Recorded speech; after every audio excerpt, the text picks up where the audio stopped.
Hi members, it's Roberto. In this tutorial, I'm going over several things. Going to be about a 10-minute video, and I'm just going to go over briefly all the methodologies, all the strategies that I use, and so you'll have it. You can watch this video over and over again, so when we do go over the strategies in the trade room, you're not lost and you're asking a ton of questions. So here we go. All right, markets tend to retrace. There's a trader sentiment that changes in each session. This is a 24-hour session from this vertical line to this vertical line here. So here, this is the opening of the Tokyo session, and notice that price shot up during Tokyo, and then around Singapore it reversed. And then we have London open, and we have a nice kangaroo tail, a nice false break in the London open, and anywhere between 2 and 4 a.m. Eastern. These are all Eastern times. So this is what we're looking for. We're looking for a candlestick pattern around the time of an opening of a session to tell us that the market is basically going to go up or down, okay? So we have the London open between 2 and 4 a.m. Eastern. The market takes off. This is the Australian dollar. Australian dollar was very strong today, and it will probably continue through Wednesday, Thursday, and Friday. Now notice we had the market went up and it did not turn around at 8 a.m. but it did exhaust itself at noon. So remember this, that when you place trades during London, and so you have to watch out at 8 a.m. and if there's no retracement at 8 a.m.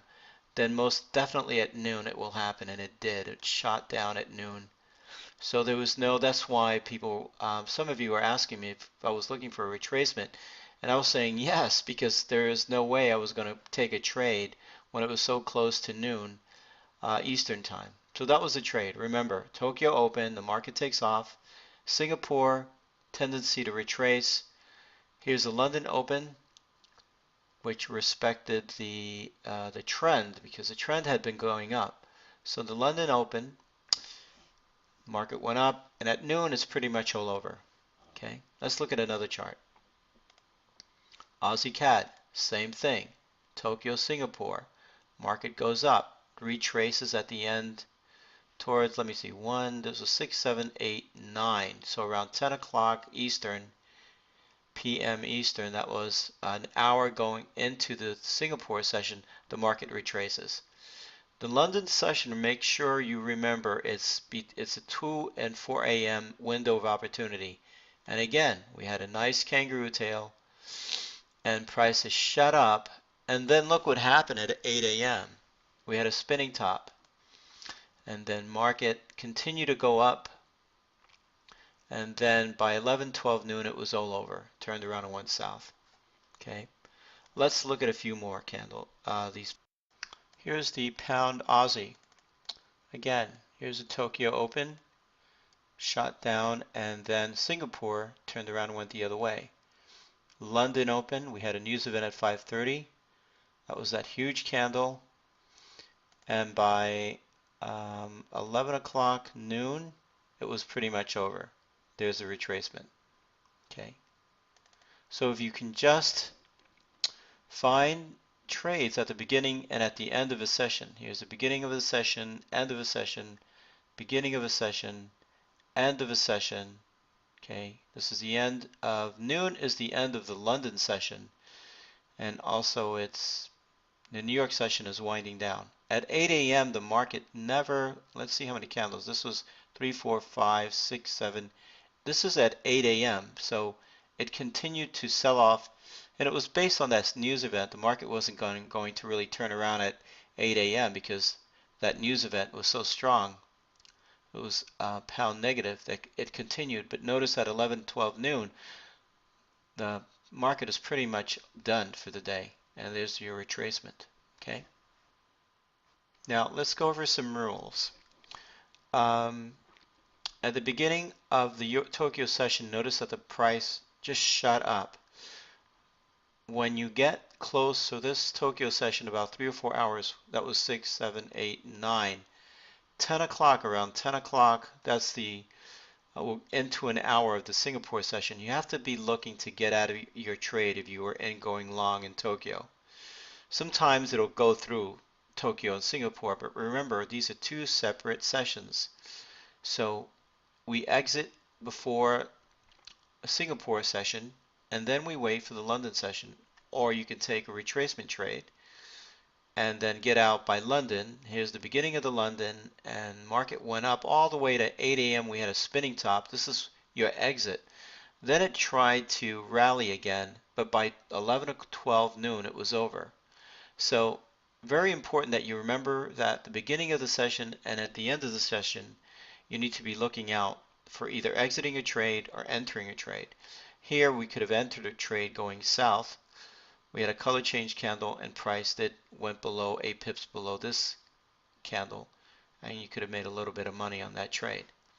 So always remember the beginning of the session and in the end of the session, you're going to see signs, you're going to see candlestick patterns indicate that the market is either going to reverse or retrace. Here's the beginning of the London session. Now the London session, there's a window of opportunity between 2 and 4 a.m. So it's not exactly at 3 a.m., it's not exactly at 2. Around that level, around that time, you're going to be looking for some candle that will tell you that the market is going to take off in a direction. And this nice hammer told us that. And the next candle, look, took off north. And of course, this went all the way up to 8 a.m. And this is an area that I would probably have exited and looked for retracement between 8 and 11 because the market has already done its daily range. So if the market's already put in its daily range, and what is a daily range? They're different for each pair. On the Australian, Canadian, on the Aussie dollar, it's approximately 60 to 100 pips. And let me see how many pips this one put in. 68. So it's about 68, 70 pips to 100. So, and all you need to do is calculate. On the pound yen, it's about 250 pips. So each pair is different. Okay. So let's go on and talk about candlestick patterns. Okay, so candlestick patterns. You can buy, there's several books on candlestick patterns. Steve Neeson, Stephen Bigelow. They're very good books. And I will email everyone those. I'll look them up and I'll Google them and I'll email them. But I only use a handful of those. There's probably about 25 different candlestick patterns, and I don't bother with them. I just look. First, the candlestick patterns that I look for need to fall at a previous support or resistance level, number one, or a pivot point, or a trend line. So whatever methodology you use to identify support and resistance, that's where we're going to be looking for candlestick patterns. All right. Now, what is a candlestick? Essentially, a candlestick has a lot of information about what the market is currently doing. Are the bulls in control? Are there more buyers and sellers at any given point? And the candlestick patterns will interpret that for you. So there is one strategy that I developed called the 1 hour strategy, and you can use that on any time frame. I like use it on the 1 hour and 4 hour chart. So let me just discuss that first, and then I'll talk more about candlestick patterns. In this example we have, notice we have 1, 2, I don't really count this as a candle, because it was an open and close at the same price, so I don't pay attention to that.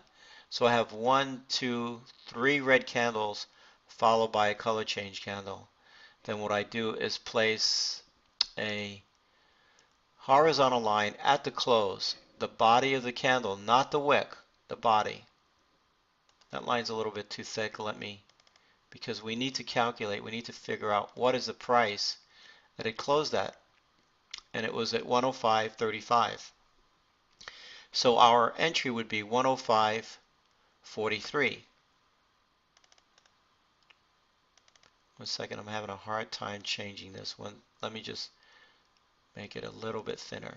So we trade 8 pips above the close of this candle. Remember, we have 1, 2, 3 red candles followed by color change candle. 8 pips above that candle, our trade would be up here, and now I normally target 20 pips when I'm going against the trend. This thing went up 30 pips. Okay, and then what happened? We had another color change candle. Notice we had several green candles followed by a color change candle. Now, this is a very large candle, and I would be hesitant to take a trade 8 pips below this. But it does qualify, and we're in a downtrend, and price did give me a color change candle at a previous resistance level, which is very important. So I can't discount this candle. I have to trade it. So I placed trade 8 pips below the close of this candle, 105.50, 105.52. So it's 105.46, I believe, around there. So you would place a trade 8 pips below that right here. And notice that 17 pips. Now we're in a downtrend, and markets tend to retest the highs, and it did. But look what happened; it collapsed. Okay. So that's the 1 hourly scalp system. Let me find a couple of more trades. Okay, and here when markets pretty much exhausted, we had 2 green candles followed by a color change candle, but it didn't print lower yet. We had a retest of the highs. So what I did is I draw a horizontal line at 104.69, I believe that's the number. Right, so my entry would be 104.61. So I would place a trade down here somewhere, 104.61. There's your trade. Okay. So that's how to trade the 1 hourly scalp system. Please email me if you have any questions about the 1 hour scalp system or anything on this video. But I just wanted to just make this short video so you'll have it. You can refer to it. Okay, we're going over 10 minutes, so let me just quickly, what I'm going to do is stop now and make this part 1, and then I'll send another video because I want to send it through YouTube and I don't want to go over a limit. Okay, so part 2 is coming up.